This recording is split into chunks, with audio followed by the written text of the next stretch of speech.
All right, Daily Ticker Time here on a Thursday, brought to you on the fan as always by Pelican Brewing, now offering their newest signature Pelican West Coast IPA on a shelf near you. Raise your glass and drink on Pelican Brewing, born at the beach. Talk about a guy who needs a Pelican at 8 a.m. He Florida could use State one. Guy. Florida State fan could use one. Blazer Freeman on Twitter at Joe Freeman for the Oregonian, covering the Ducks and the Beavs. Do we need to change the hand? Like, when do we become Blazer, Duck, and Beaver Freeman? We need all of this into the handle now.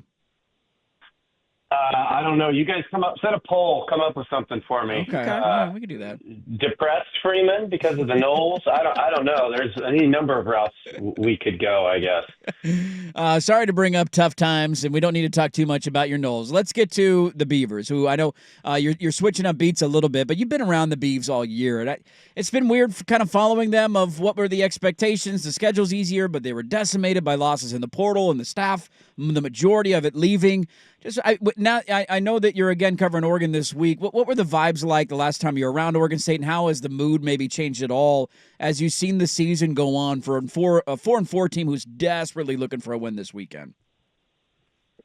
It's been interesting to see it kind of ebb and flow, but I will say, I've asked that question of many players and many coaches throughout the season, and they've been pretty consistent. Like, there's a little bit of a fighter mentality there, a little bit of an underdog, us against the world kind of a feel. And they say that they remain engaged, and they haven't seen anybody, back off in practice or behind the scenes. And one thing that I have been impressed about throughout the year is, oftentimes when things kind of start to go south a bit, or you get a skid, you start to see finger pointing, or you kind of start to see guys kind of get in their shells a bit. And what I have seen and the stories that I've heard is that everybody takes ownership.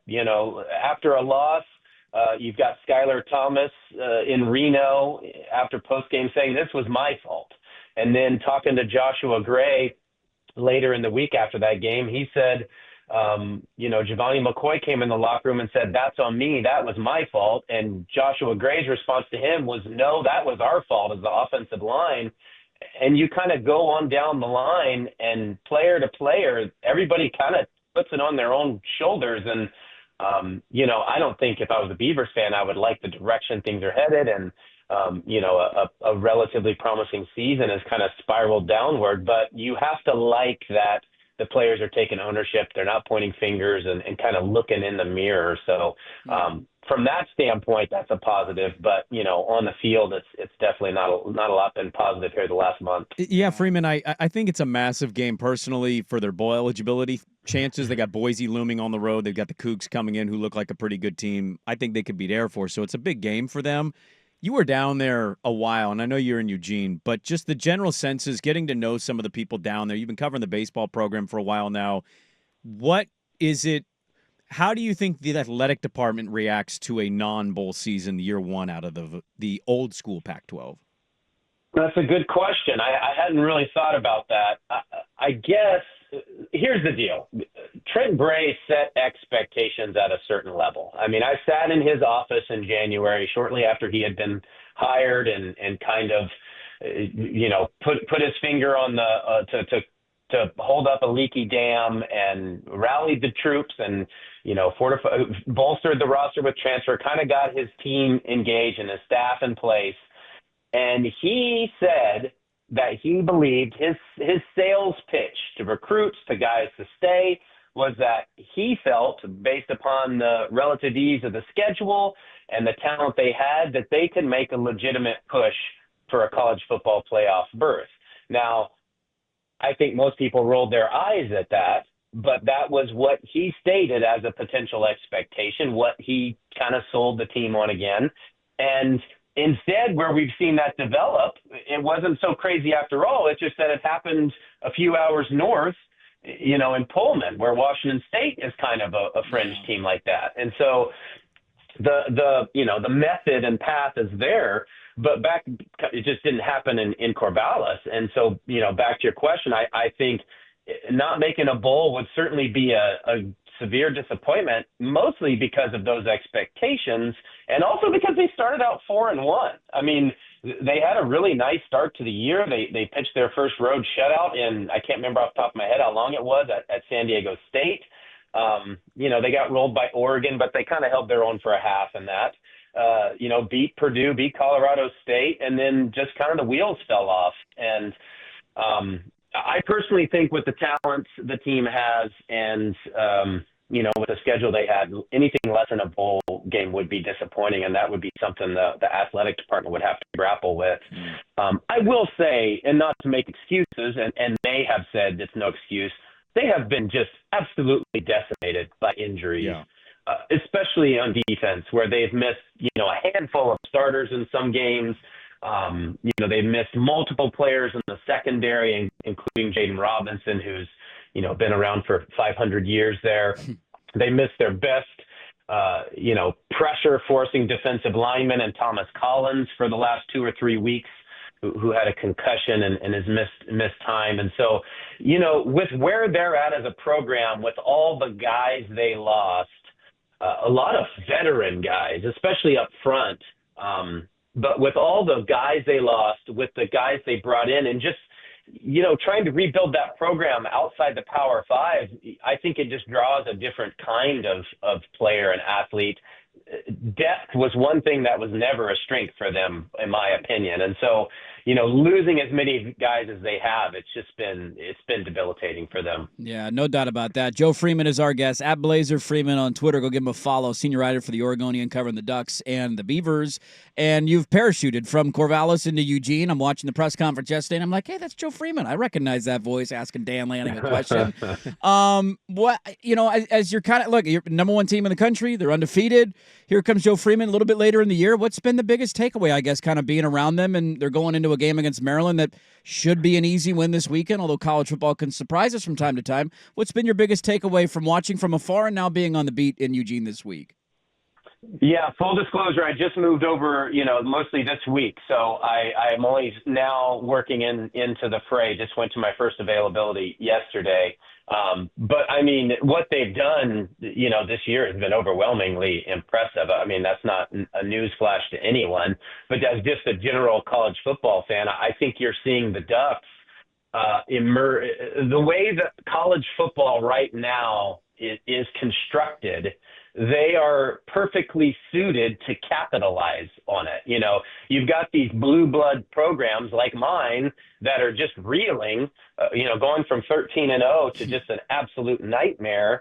And you're seeing other blue blood. I mean, Alabama's struggling a little bit, up and down, not as to that degree, but it's a perfect time for kind of and it's not like the Ducks haven't done plenty of national damage over the years, but from a consistent basis, they're more of a new blood, not a blue blood. And certainly the way you can use NIL and Uncle Phil's money right now is just immensely important. And just the allure of everything that they bring from, an advertising standpoint and just, kind of what it does for the flashiness for recruits, that combined with the money, the style of play they have and everything they bring, I just think that they're perfectly suited to take advantage right now. And we are seeing their emergence on the next level. It's the first time in program history they're a unanimous number one. I think that speaks for itself. There's a reason that Dan Lanning didn't want that Alabama job. And I don't know, I assume he was legitimately seriously up for consideration there. He's got everything he needs here. And we're seeing that in their recruiting rankings. We're seeing that in their performance on the field. They haven't really been tested that much since Boise State. The first 2 games were a little sluggish. I guess first 2 games and a half against Oregon State. But since then, Ohio State obviously was down to the wire as it should be, but they just look dominant. I won't say invincible, but they've established themselves as one of the nation's premier programs. To get away from college football a little bit with you, random question, but this week we had Joel Embiid suspended for 3 games because a columnist wrote something. He ended up taking it out of the story, but he wrote something about Joel's family crossing a line, and reportedly he pushed the reporter. You covered the Blazers a long time, and I don't recall you bringing up somebody's family in an article, but the most pissed an NBA player has ever been with Joe Freeman that has confronted him is who and when? Oh, man, there's been so many times, guys. I didn't cover the Jailblazers era, so I was never just charged in a locker room like our good friend Jason Quick was back in the day. Mm-hmm. I will say, man, I've had some guys mad at me. Give us some. Probably off the top of my head, I would say Andre Miller, who I grew to absolutely adore. Just a very unusual, quirky, shy, incredibly introverted guy who just played his you know what off and really endeared himself to Blazers fans by the time he was out of here. But when he arrived, it was a very rocky kind of, induction or introduction to the team. He had barely said much to Brandon Roy, who at the time was the alpha dog. They had kind of brought Andre in to fortify the point guard position. B. Roy was a big Steve Blake guy at the time. And so there was not friction, but there was just kind of, B. Roy was kind of flexing his alpha doggedness then. And I think just Andre's personality, because he was so shy and so off-putting, and, he was notorious for barely doing anything in the off-season. He's showing up overweight, and just working himself into shape, and that was not really how the Blazers do things. And so I think that kind of rubbed guys the wrong way. But I kind of wrote the story about how it had been a rocky introduction and the guys didn't really get to know him. He had barely said anything to B. Roy. They didn't really have a relationship and so on and so forth. And it did not go over well with Dre. And he, we had a little private conversation and, he's like, I was kind of like, well, was there anything inaccurate in the story, Dre? And he was like, no. I was like, well, what are you complaining about, my man? And he's like, well, it's like a job interview. And this is like a first impression. And you basically screwed me over, not in so many words. But so he was pretty pissed. But it didn't last long. And once you got to know Dre, I think there was someone in the management told me that they do these tests on all the players. And it's like a personality test they did on him. And he was off the charts introverted on the scale. Like they had never seen anybody more introverted. And as we all know people who I can talk to anybody about anything and pretty much do anything. I'm the opposite, but my wife is very shy. And so I can relate to that now, but it comes off as being rude or kind of, mean. And it's just a personality thing. So it was a matter of getting that, but I would say Andre Miller and it wasn't like, he didn't throw bows or anything, it didn't come to that, but it got heated there for a while.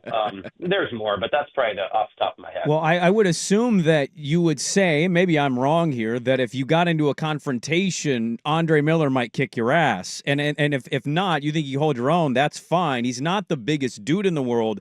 Was there ever one with a big that made you a little nervous internally? Like, this guy's 6'8", and I am not 6'8". So was there ever like a bigger person than Andre Miller? Gerald Wallace wasn't a big fan. That's I scary, would not dude. want to run Whoop into your ass, Joe Freeman. Yeah. Well, first of all, Andre Miller would whoop my ass. Let's all be real here. I'm walking in that locker room. Any of those dudes, they're world-class athletes. They're all destroying me. There's no ifs, ands, or buts. I am an old man now, and even though I was younger then, I still would have been an eye. Steve Blake is insane, and he switches that gear. He punched someone. Did he punch Kobe? Did Kobe get punched? No, he punched Juan Dixon. Him and Juan Dixon got into like a fight. Right. I think him and Kobe got into it once too in L.A. Man. But anyway, point is, all those dudes would whoop my ass, no question. But Gerald Wallace, he had a touch of the crazy. He was huge. Not a big fan of mine. There was one playoff group interview where I think was it against Dallas?